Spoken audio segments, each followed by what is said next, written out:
Tell I'm getting 30. All right. I gotta get this video out. I missed yesterday.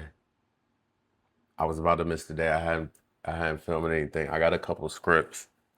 Um, but in my head, I'm trying to set up the perfect scene. Like I'm thinking of where I'm gonna do them now. I'm starting to get really creative with it.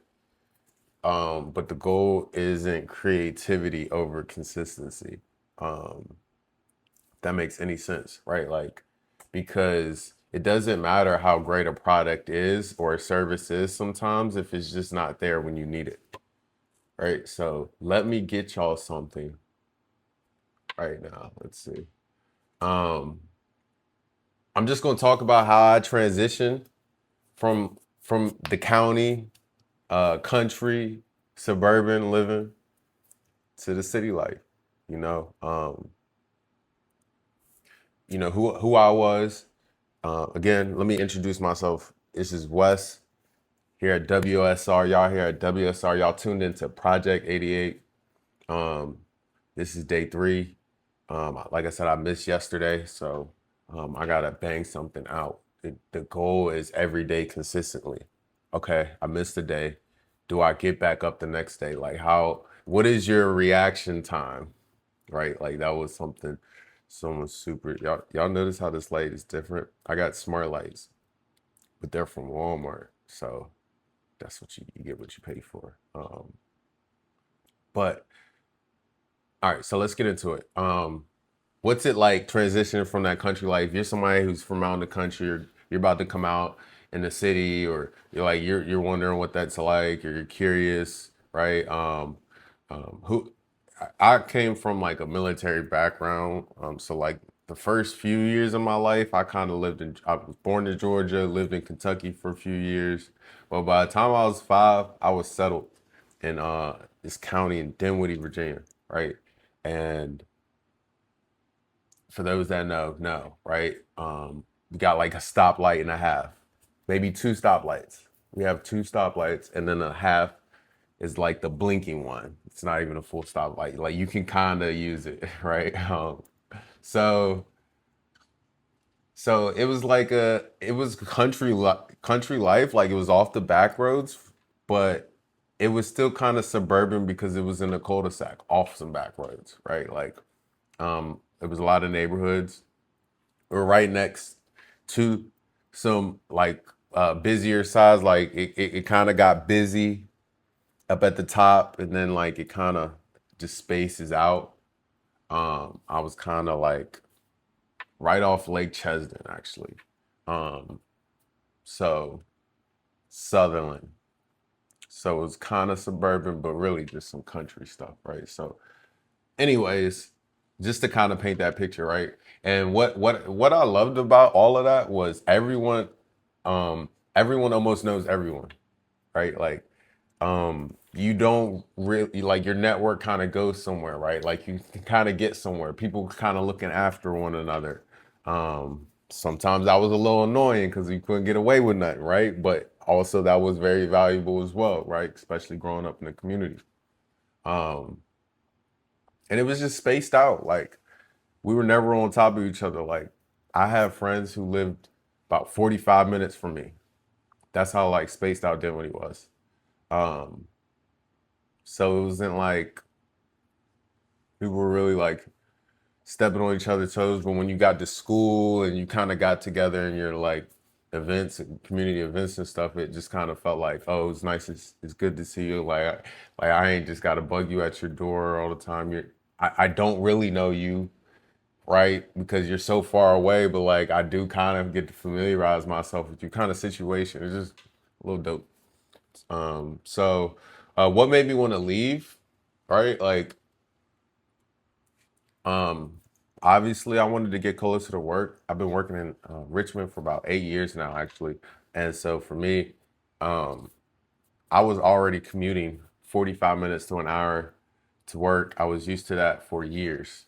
Um, if you see my last video, I talked about how I lived at home, right? With my parents. I was blessed enough to be able to do that as long as I could before I was ready to move out, right? Um, So I wanted to get closer to work. I wanted to find and settle in a new community. Right? Like a lot of my friends moved on. Like I have a core group of friends that are like doing things else like here, and here, right? And so I have to form a new community for myself, right? That is supplemental and as valuable, if not more, than what I've already established. And so just looking for that, right?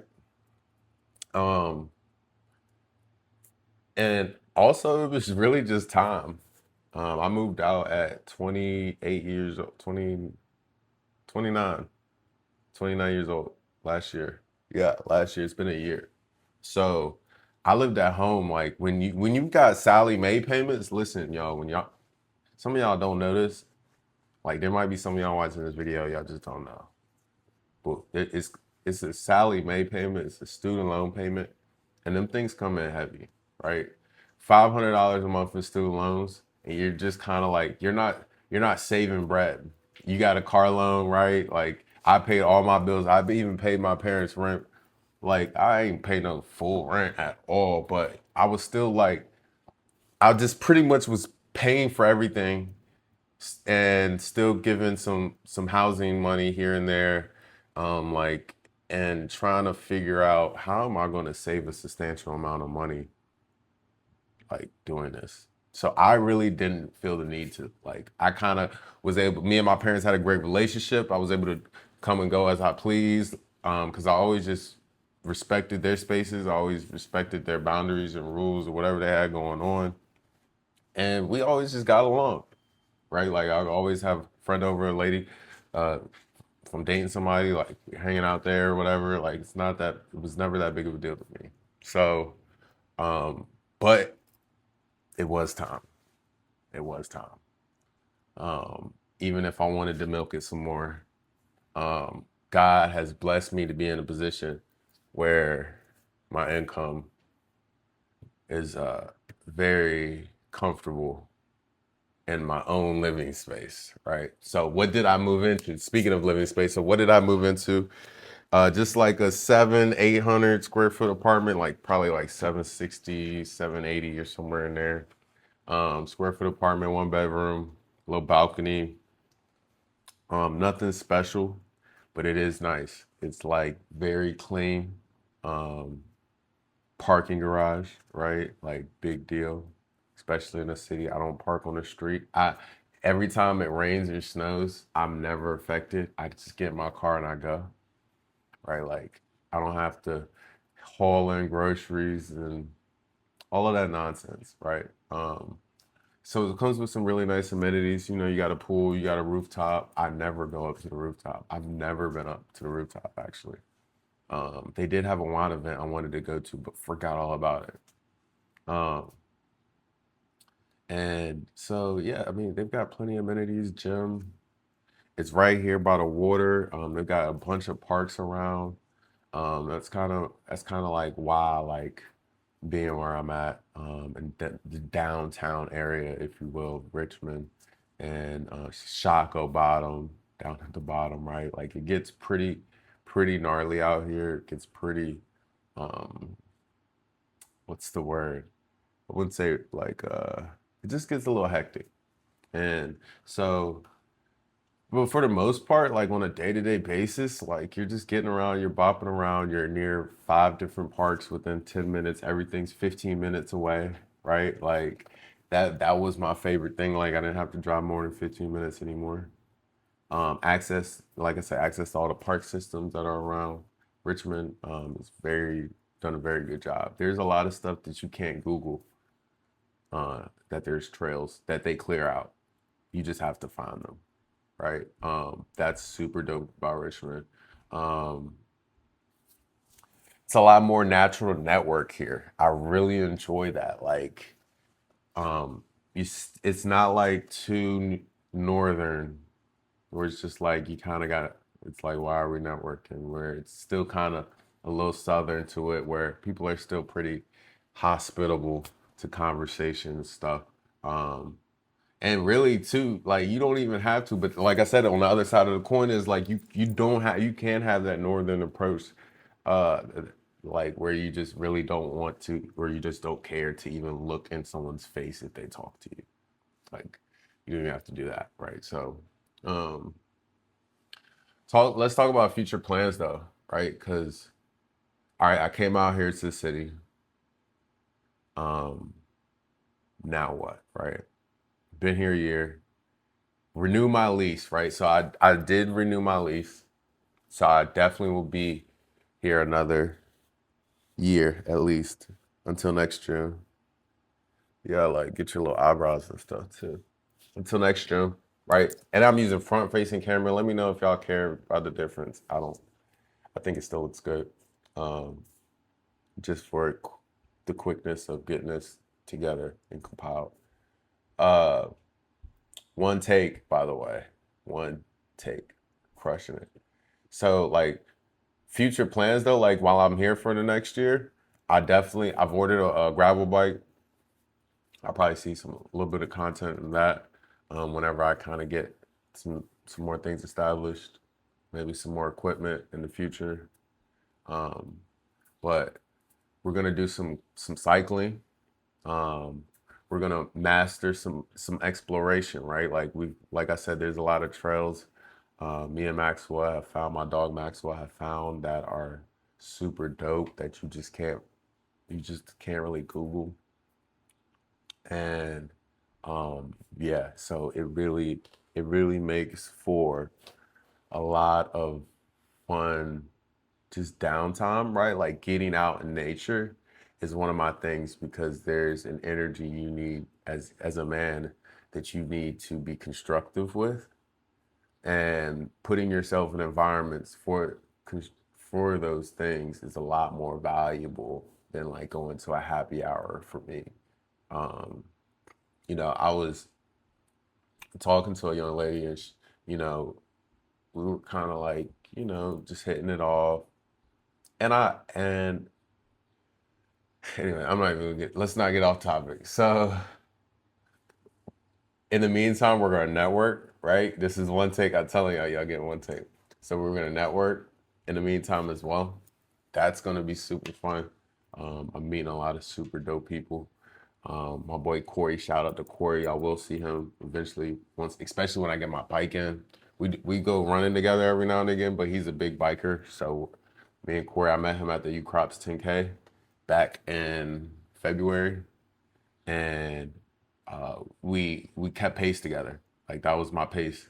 That was my pace buddy. I set pace. He rolled with me, right? We were all together. It's tough. We finished. I actually finished faster than started. Negative splits. If you're a runner, Anyways, toot my own horn. So we're gonna network, and lastly, we're gonna develop real estate community, right? And listen, if you feel like you're like, oh, this dude's reading off a script, a prompt. Yes, I took the time to use Claude to create a framework of things that I might want to put together, and I took the time to put it out and put my own words towards it, and now I'm following it. This is how corporate environments work, guys. Like you can go into any meeting and conduct yourself in this manner, and people will respect it. So, anyways, and this is also why, because like you get on here, you see people kind of just throw up their phone and they're just out here just like freestyling. They ain't got no script. They just feeding you bull. Forgive me, because some people have really worked on themselves, have really gained their own audience and platforms, and I respect that, because I sat there and I watched it and I was like, man, if this dude can, I can too, right?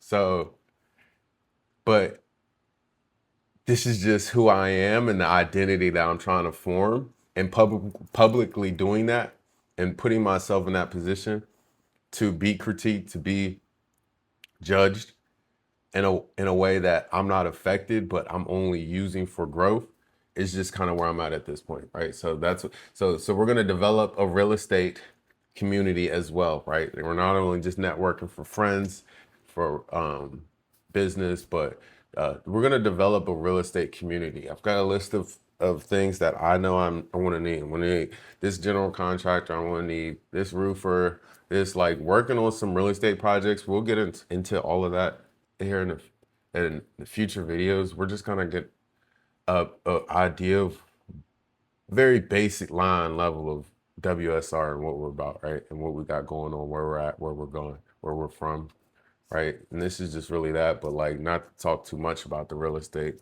but there's just a list of community of people that you can build a well-oiled machine with and generate some cash flow. And with that, I'm gonna close. Would I do it again? No. Oh, wait, hold on. I think I prompted that wrong. Um, would I do it again? Yes. Only because I'm single, I have no children, I have no ties. I'm thinking like, would I move to another city? I'm not moving. After this, listen, because the reason I answer like that is because after this, I'm getting me some acres and I'm living off some land and this, that. So would I do it again though? Like, would I do? Yes, because if you're single, you don't really know where exactly you're going yet, or you do have an idea of you're going yet, but you don't have the network. If you are somewhere where you have the network to do what you want to do, but life's about who you know more than what you know. So put yourself around people that are you that you're trying to develop with, or become, or however it is you would like to benefit from each other, or not benefit, or just service, or I don't know what y'all got going on. But what I know is I would do it. I would suggest anybody in that position to just make that jump because you don't know what's in that county. Like when you leave where you're from, the amount of people I've met and the way they think, it'll drive you a little crazy because you don't realize how like much alike people are where you're already at. Because then when you get out and you take your ideas from where you're from and you try to put them out there, and they just, some people will eat your lunch with their ideas and your beliefs based upon somewhere you're from. So it's really, really important to test those things, to really not let it discourage you either. And I'm only saying it not because it's like you need to change every blah blah. Like there are some things that I will never change. There are some hills I will die on. That's a fact. People that know me know. But at the end of the day, like that's why you get out of where you're at, because you realize how big the world really is, right? So, and you don't even have to travel the world. Biggest thing is you don't have to travel the world because America is set up. It's so crazy. America's set up where everyone else around the world comes to here already, right? So like you can go to like there's different parts of Richmond where you're gonna find more Hispanics. There's different parts, if y'all know where you're gonna find more Asians. Like, and there's these cultures embedded, and like you don't have you don't have to go to Asia to talk to somebody who's from there to ask them what they like about what they think about this or that, or how they grew up, or this, or like you don't have to do all of that if you don't have the means, right?